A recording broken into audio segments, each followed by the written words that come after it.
I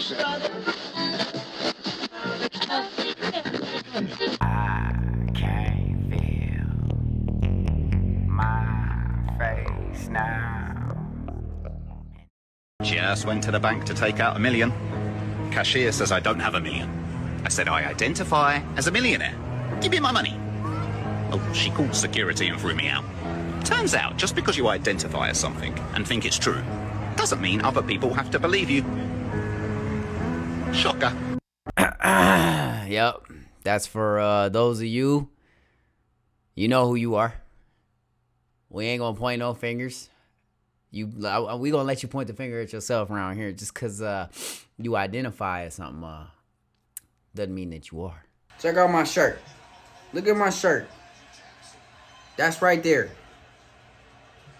You see that? Yeah. Yup. That's for y'all. That's for y'all.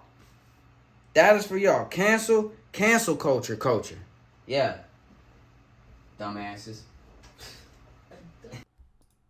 Take that to the bank, dog. Take it all the way. Oh, he did take it to the bank. Guess what? They didn't cash him out, dog. Next. We are living in a peri-tyrannical situation where there's only 2 clicks left when you are required to have digital ID to move around and have a life, and when cashless central bank digital currencies are the only way you can buy and sell. At that point, you've lost your freedom. If you follow the breadcrumbs to 2030, anyone can look up the UN 2030 SDGs, Sustainable Development Goals. By 2030, Britain specifically will have no commercial passenger aircraft leaving the country. You will not be able to leave. There will be no ships leaving the country. You will not own private transport. You will have a digital ID to do everything, and you will only have electronic money with which to transact. I would say at that point you are a slave, and because you can see them coming, you should say no. Say no right now. Stop. The things that are happening are really fantastic, but they go back decades. There's no question that there's been a very long run-up to the level of control that we are going to face if we allow cash to be winked out of existence. That's a fact, man. Y'all got to keep using cash. Stop using your cards so much. And I'm not saying that I'm not contributing to the problem, because it's so easy, right? It's so easy to just dig in your pocket, pull out your card, tap it, swipe it, do whatever you do, and then you pay for whatever you got to pay for. But in doing that, you give them all of the ammo that they need to X out actual physical currency notes, right? I'm not going to call it money, because it's not money. If you know what money is, really, if you look up the definition of money, you'll understand that those little green papers that have the printed numbers on them, that's not actual money. That's currency. It's not the same thing. But what he's talking about is legit, man. We got to use money, especially amongst ourselves. It's going to get to the point, bro, where people are just going to be like, okay, how much do I owe you? Yeah, my electric bill is this much. That's how much you owe me. Like, because they're taxing every transaction, bro. Like, I know y'all saw it. Venmo, Cash App, and PayPal, right?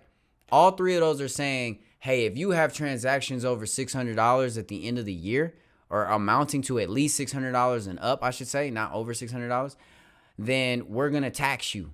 We're going to audit you. We're going to ask you to provide paperwork for these. There's going to be a 1099K or something like that they're going to send over to you. And for what? This is money that you're transacting between each other. You know what I'm saying? They're trying to tax these transactions, bro. So if you have services rendered that you're getting paid for on Cash App, bro, I'm sorry. Because the government's going to try to dig in your ass so deep to get every pocket. It's crazy, right? You get taxed on your W-2, and then you get taxed on any commerce that you have out here. So if you go buy a bag of chips, you get taxed on a bag of chips on money that you've already been taxed on, right? So you're getting taxed on taxes. That's crazy. That's legit crazy. But that's what fuels that machine that is working against you on a daily basis to try to constrict you and make your life even harder. Basically, keep you connected to the matrix is those taxes. And this all stems back to what he's saying right here. You can't allow the government to have that type of control over a centralized currency, digital, all of this stuff. Like, bro, the most valuable people in the world, they're going to be hackers. Because people are going to be like, yo, please hack this account, bro, and add an extra 0 to my shit. I'm gonna be first in line looking for hackers, bro. I ain't gonna hold you up. You a fucking grown man.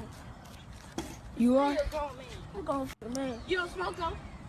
I don't what? You don't smoke? You don't smoke? You don't smoke.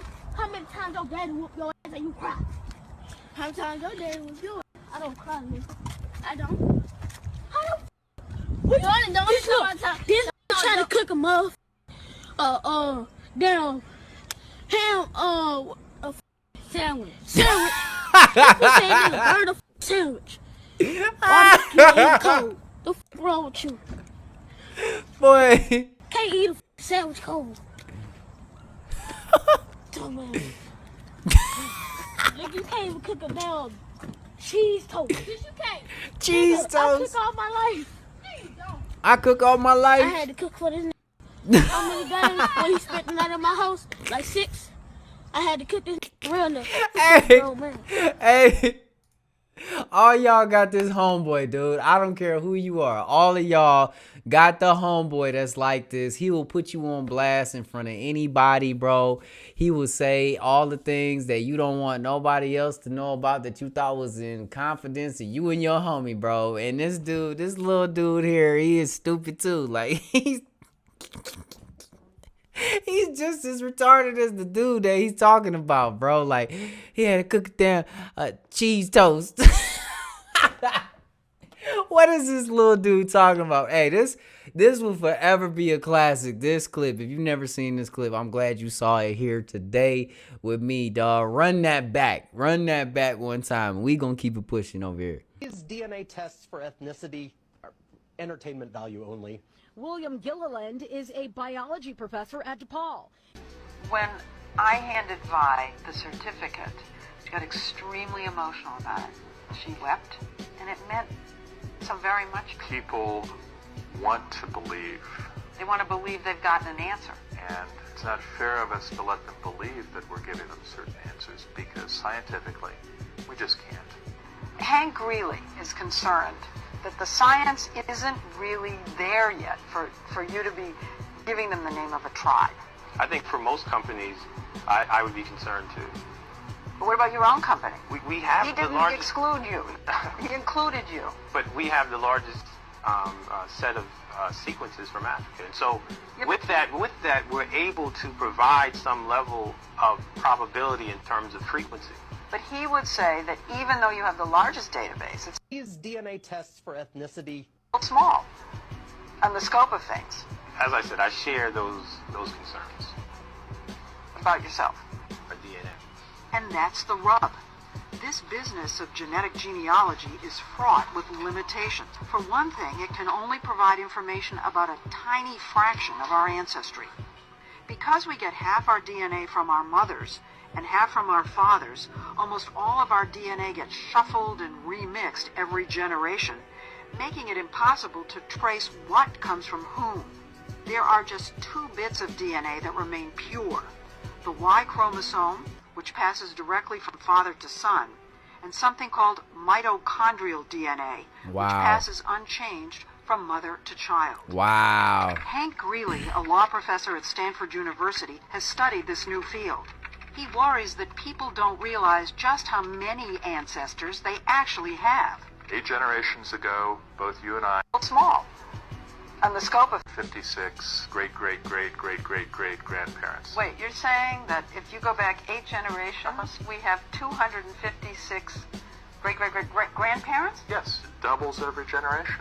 So you've got 2 parents, you have 4 grandparents, you have 8 great-grandparents. Come on, man. That's just 16 math. great-great-grandparents. That's just basic and math. It adds up fast. It adds up so fast, in fact, that if you go back 20 generations, you've got over 1 million grandparents. 1,048,576 to be exact. And in each generation, DNA testing can provide information about only 2 of them. So you could be Peruvian on your mother's side, Japanese on your father's side, Swedish on everything else. And you'll never know. And you'll never know the Swedish from the Y chromosome or the mitochondrial DNA. Now, you've looked at several of these companies that are doing these tests. Yes. Do you think that they 1956. Come on, man. I'm telling y'all right now, bro. If you foolish enough to put your DNA in an envelope and shoot that shit out somewhere to some lab unknown, and you think they're gonna be able to come back with an accurate representation of where your ancestors come from, which at the end of the day, bro, we all from Earth. Like, it really don't matter. It really don't matter what piece of land. Like, that's another thing. Like, how do you know? I think I talked about this in a previous episode. How do you know what piece of land my ancestors was sitting on? It's just a piece of land. Like, you could take an African and put them in an American territory, and then 3 bloodlines later, 5 bloodlines later, you take DNA from that person. Are they going to have American DNA from their African ancestors? No, their African ancestors still African, bro. None of it makes sense. None of it makes any type of sense. Like, this type of science is just meant to throw you into a knot of, like, just thinking that just doesn't make sense, and you just say, you know what, it's probably smarter than I can understand it, so I'm just gonna believe it at that point because it's too smart for me to understand. Nah, dog, it ain't that ain't true. It's just so stupid that it's stupid. Really, though, let's keep it a buck. There's no way, dog, that they're even doing what they're saying that they're doing with your DNA, telling you about. Bro, y'all are just contributing to the next Noah's Ark. They getting y'all DNA, and they gonna put your DNA in some freezer somewhere, dog, and they gonna clone your ass when it's time to clone your ass. Once they wipe out enough of us and they're like, oh, shoot, we need to bring back the workforce, but we gonna bring them back with this gene that we're gonna install in them that's gonna make them more like slaves and less rebellious. They're going to take your DNA, they're going to mix it with that crap, and they're going to come out with a you that is happy to be a slave today. Remember that. And if you haven't already, tell somebody today that you love them. But till the next time, y'all, I love you. Peace. New era. I'm feeling quite bad, so take another token.